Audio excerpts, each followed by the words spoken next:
નમસ્કાર મિત્રો, કેમ છો? હું છું ડૉક્ટર જયદીપ કુમાર પટેલ.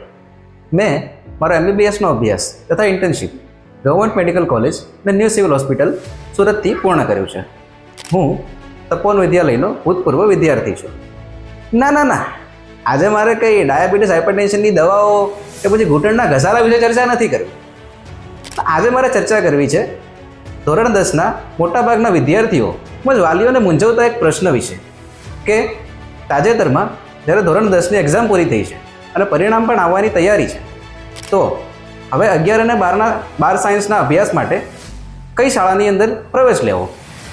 હા મિત્રો, હું પણ કંઈક એવા જ સિચ્યુએશનમાં હતો, પરંતુ ત્યારે મને મળી તપોવન સાયન્સ એકેડમી. મેં ધોરણ 11 અને 12 સાયન્સના અભ્યાસ તેમજ નીટની તૈયારી માટે આ શાળાની અંદર પ્રવેશ લીધો અને ત્યાર પછી શરૂ થઈ એક એવી યાત્રા કે જેના પરિણામ સ્વરૂપ આજે હું અહીંયા સુધી પહોંચ્યો છું.